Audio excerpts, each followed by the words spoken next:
असल में बदल देंगे पता नहीं चलेगा। नकली तो असल है, असल की तो नकल होती है। नकल होते होते असल में कब पलट जाएंगे नहीं पता। वो जो बैठा है ना वो बहुत बड़ा जादूगर है।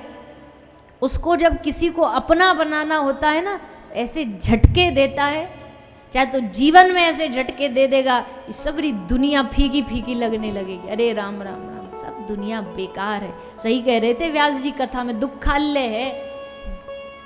ये जब सर पे खोपड़ी पे आ पड़ती है ना, तब याद आती है ये बातें। सचमुच दुखाल्य है भैया, यहाँ तो चारों तरफ दुख ही दुख है। चलो तो उस परम सुख के पास एक बार जाके देखे। नकल ही असल तक पहुंचाती है। बड़े बड़े लोग हैं, कंठी चंदन छापे, इस पर भी प्रश्न उठाते हैं, ये सब दिखावा। हम तो कह रहे हैं भाई दिखावा ही करो, पर करो तो अच्छे काम का, तो दिखावा भी भला है।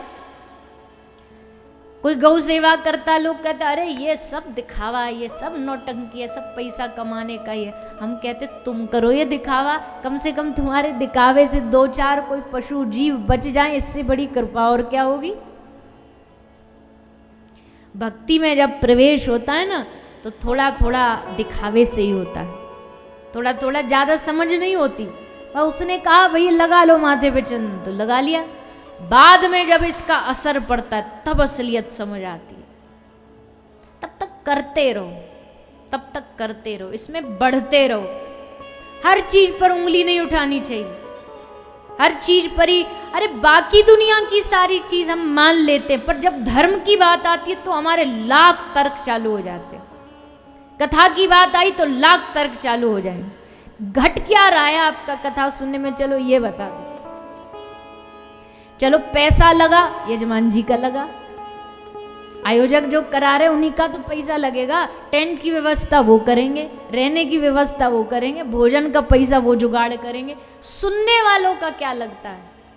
आप तो बस आओ, बैठो, आनंद से कथा सुनो, कोई रोक नहीं, कोई टोक नहीं। एंट्री जब आप करते हो, एंट्री में कोई आपसे फीस ली जाती है? बोलिए ना। कोई हरिद्वार का सिस्टम अलग हो कहीं दुनिया से, तो बताओ। ये नहीं, हमसे तो पर्ची कटती है, पहले 50 रुपया टिकट, 50 रुपया टिकट, तब भीतर का। तो सुनने में भी कितना गंदा लगता है, कथा की टिकट बिक रही हो ही नहीं सकता।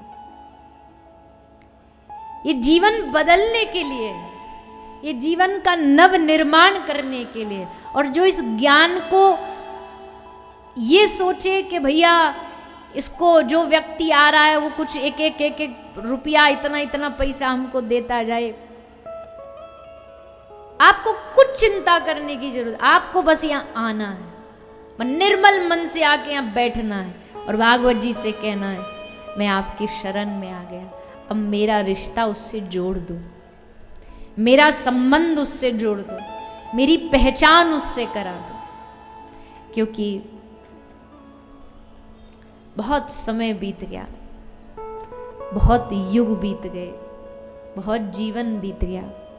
अगर कोई ये भी कहता है कि भागवत में भैया बड़ी उम्र दराज लोग आते हैं, तो अगर वो लोग भी यहाँ बैठे तो सोचो जीवन का कितना समय बाकी है, कितना पड़ाव बाकी है। 10 साल, 20 साल, 30 साल,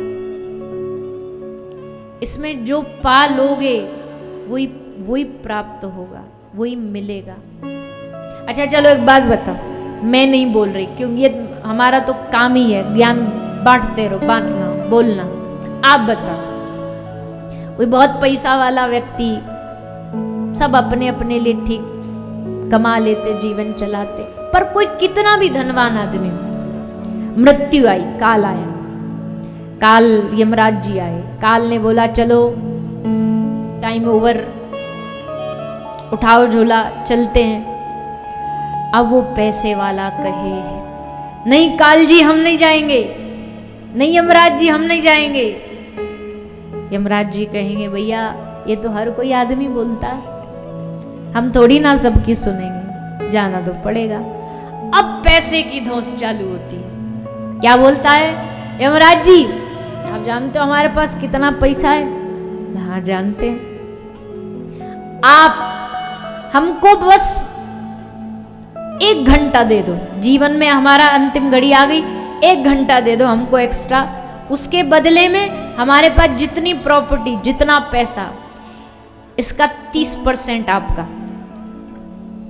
30% ले लो, 1 घंटा दे दो, मिलेगा? बताइए ना, मिलेगा?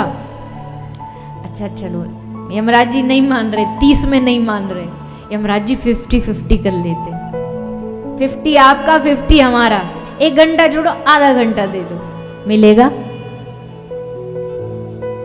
50 में भी सेटलमेंट नहीं हुई। अब कहा कि यमराज जी पूरा 100 ले लो, बदले में दे दो 1 मिनट। पूरा 100 देके, जितना हमारे पास है पूरा की पूरा लेके एक्स्ट्रा दे दीजिए, जीवन में जितनी सांसें उससे एक्स्ट्रा 1 मिनट दे दीजिए, तो मिलेगा?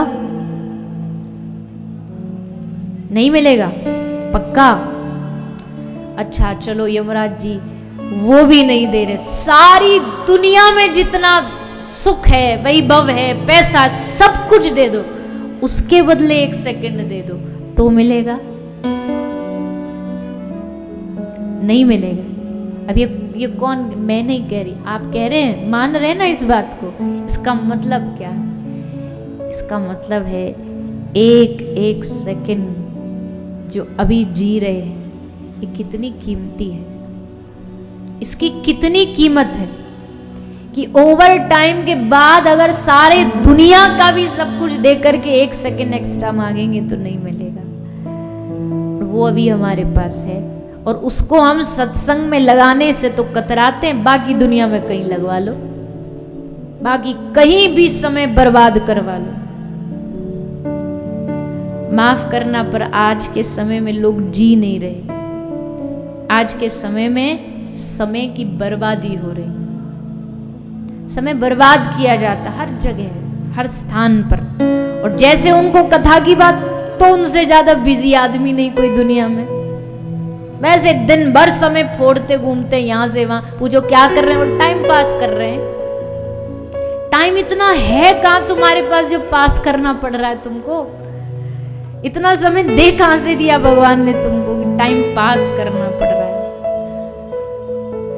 टाइम पास के लिए नहीं है, समय बर्बादी के लिए नहीं।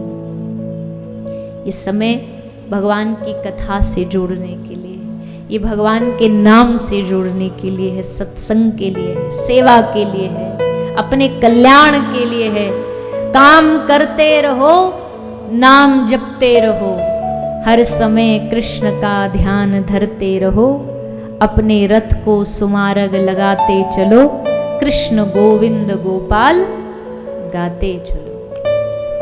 यही जीवन का एकमात्र नियम होना चाहिए। काम करते रहो, ये नहीं कहेंगे ठाकुर जी आपको कि भैया कल्याण के लिए तुझे सब काम छोड़ना पड़े, कर, पर ये याद रख के कर कि करा भी वो ही रहा है, चला भी वही रहा है, जीवन दे भी वो रहा है और जीवन छीनेगा भी वही। इस जागृति से जो जी गया वो भगवान को पालेगा।